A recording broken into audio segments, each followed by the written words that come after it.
Hello guys and gals, me Mudahar, and today we're going to be talking about Payday 2 and its DLC issue that I've been looking at and I wanted to really talk about. Now by no means am I targeting Payday 2 specifically. There's a lot of games that do this kind of shit, but I'm picking Payday 2 out specifically because this game does stand out to me from a personal standpoint.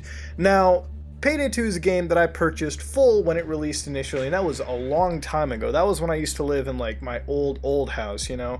Well, apartment, I guess you could say. Actually, after the first place you saw in the first few videos that I made. Now, Payday 2 was a big game to me. I was really excited with this kind of stuff. I like games like this. I like cooperative games, I do like shooters, and I like games that are about crime, and especially the amount of heists that you pull off in this game too. It's why Grand Theft Auto 5 enticed me so hard too when I first got into it. I love games like this. I love movies like this. One of my favorite movies of all time is Heat. The one with Al Pacino and Robert De Niro. It's a long ass movie. It's got a bank robbery scene. Shit gets intense. It's a really, really, really good movie. And it's actually one of the movies that's a direct inspiration for what Payday 2 essentially is, to a point, down to where you have music elements from that movie just blended so beautifully into this game as well. Payday 2 is also one of the games where I've really played a lot with my best buddies ever, you know, Ace, Kyle, Amaru, Connor, all those kind of people, Burbs as well. When Payday 2 came out, this is a game that we all used to play together, right? We would spend hours upon hours playing the fuck out of this game. That's what we used to do, alright? Ace would micromanage and lead us all the way through, and we would go through so many robberies and heists together, both stealth and loud, and we would have a hell of a time doing it. We would grind, we would spend hours every night trying to beat one heist that was kicking our ass over and over again.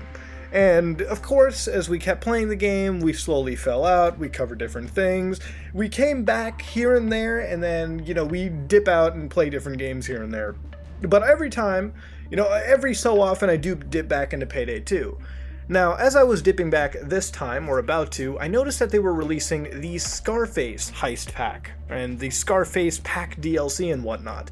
And this isn't the first time Payday has actually done this. They've done this numerous times. They've released numerous heists. They've released numerous weapons packs, gauge weapons packs. In fact, if you go into their list over here, this is actually Payday 2's Steam page, right? And Payday 2's Steam page, I've actually played it. I played the ever-loving shit out of this game.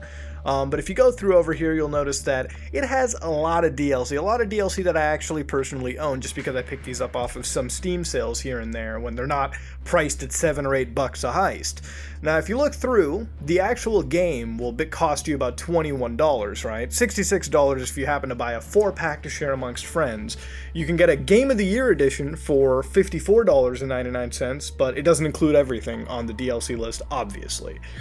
Go to the DLC list, you'll notice that the DLC ends up costing you $188. And some of the stuff is free: Shadow Heist Raid, Election Day Heist, Diamond Store Heist. I think some of these are just now released and patched into the game for free.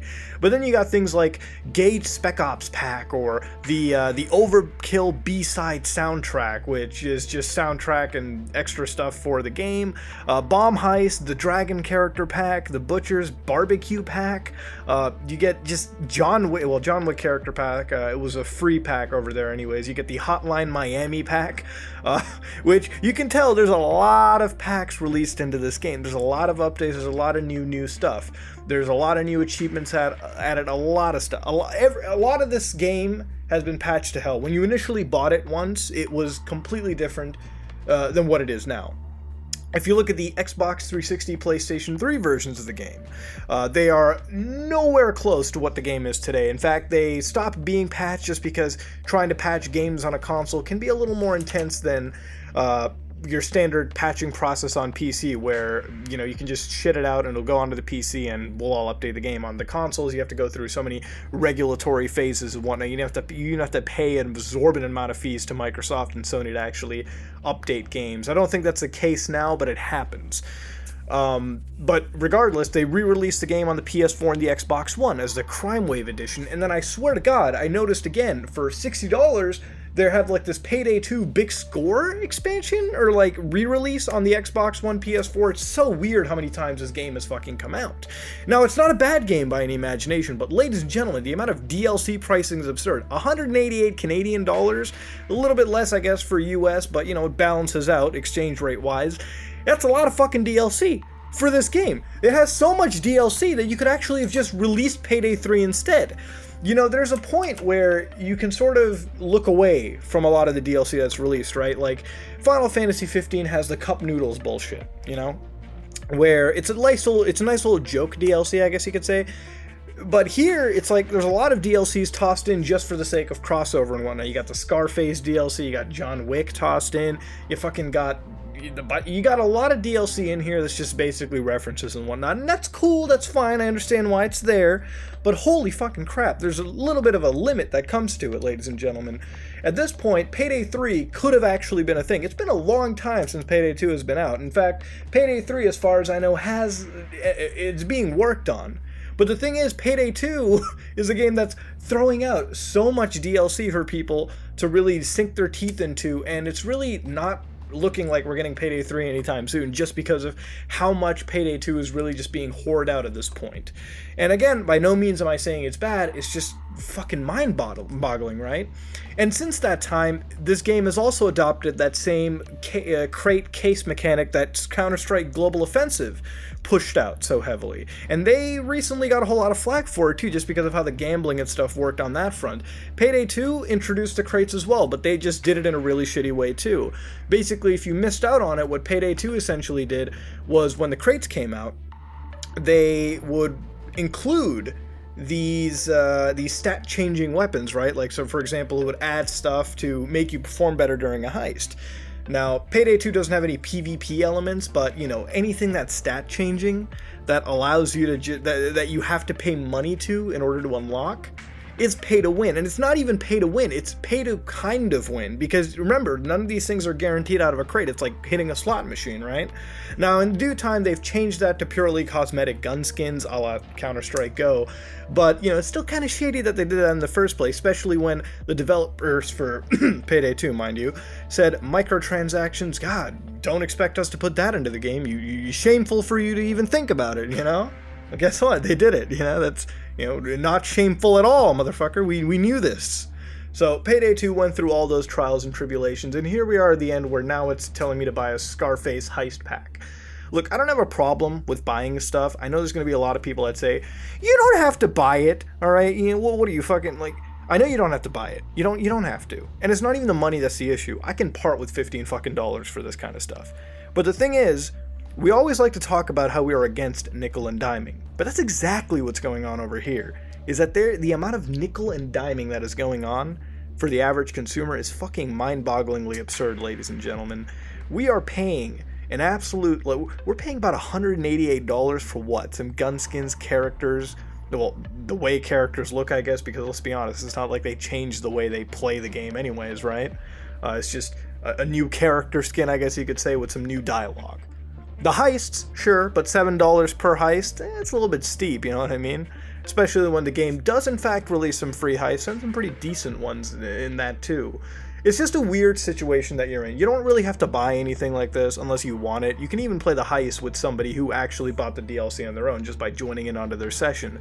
The point I'm trying to make over here, though, is that this game is now the nickel and diming simulator of Steam, and it's one of many games that are doing that too. Look, I don't give a lot of shit to other games similarly like this. If you want to know a game that's a good example, get Rainbow Six Siege.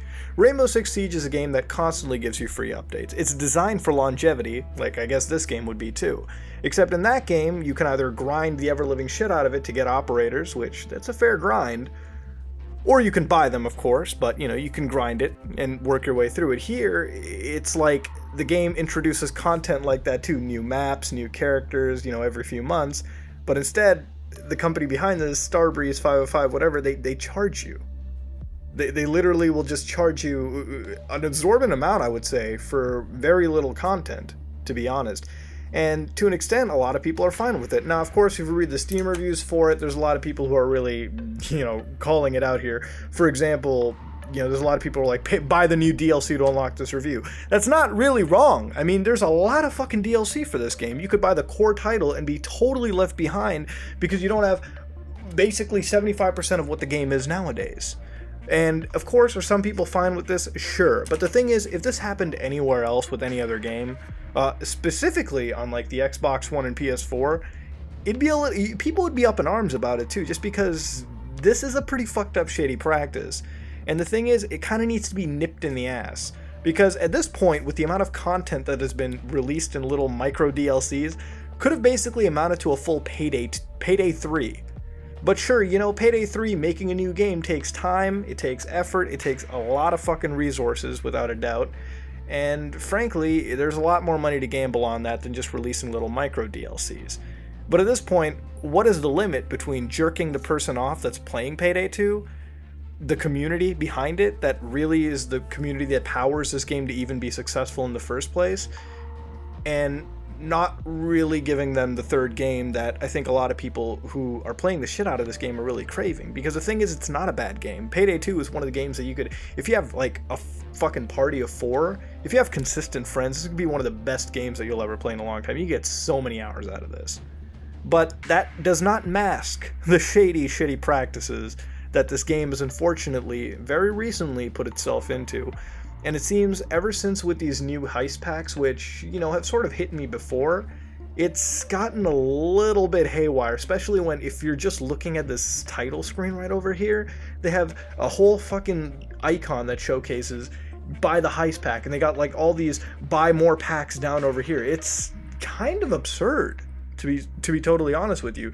They have John Wick as a character, but you gotta buy the pack, his weapon pack, separately at all too. It's like, at what point, does the joke end, right? That's just a question I want to ask you. You go to the Steam inventory side of it, yeah, there are some crates you can unlock, like these community crates, these Scarface, these whatever. Like, for example, I'll go over here, see if I can buy myself a community crate, for example. How much is a community crate going to even cost me? $1.34, all right? So you can find this, sell this, whatever you want. I'm not going to put $1 into this. You can buy a bunch of crates and get away with it and see if you can get anything out of it. Some crates you have to buy these drills for, but, at that point it's whatever, right? The point I'm trying to make, though, is that it's another one of those practices where now this is a game that's really just a shell for microtransactions. And instead of working on a new game, you just get these little DLCs drip-fed to you, and nobody's really calling it out on it. And, I'm not here to dog on Payday 2 again. I feel like I'm repeating myself a lot in the video, but I need to make that point very, very proven. I don't hate Payday 2. I hate this kind of stuff in a lot of my favorite video games, which unfortunately I'm seeing it happen a lot more than before.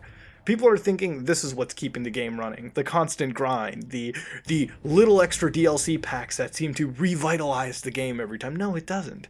There's a lot of games that fight that shit too. Play Grand Theft Auto Online, they do it very well. They just release it for free. Of course, Grand Theft Auto 5, that's a more profitable game than Payday 2 might have even seen during its lifetime by a large margin. But the fact still stands. That treats its consumers with a little bit more respect, I'd say, than this. Of course, GTA Online is a never-ending grind, but so is Payday 2. So really, at the end of the day, semantics are semantics. This game, frankly, is now a shell for little micro DLCs, and frankly, we could have gotten a third game already. But, like I said, that takes time, effort, and, frankly, risk. And micro DLCs, they don't take risk. Pump it out, people are going to pay $15 to play as Scarface and use some of those weapons. Hell, I was even tempted this video to buy the John Wick pack, but you know what? I'm going to show some restraint, and I hope everyone else really who's into this game starts showing restraint too. But I'm going to end this all over here, leave it on a little bit of a positive note. Hopefully Payday 3 might get an announcement in the due time.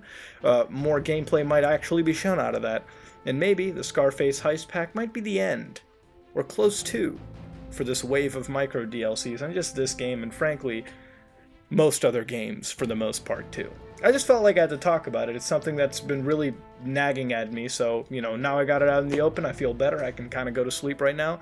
But yeah, if you like what you saw, please like, comment, and subscribe. Dislike if you dislike it. This is me, Mudahar, and I'm out.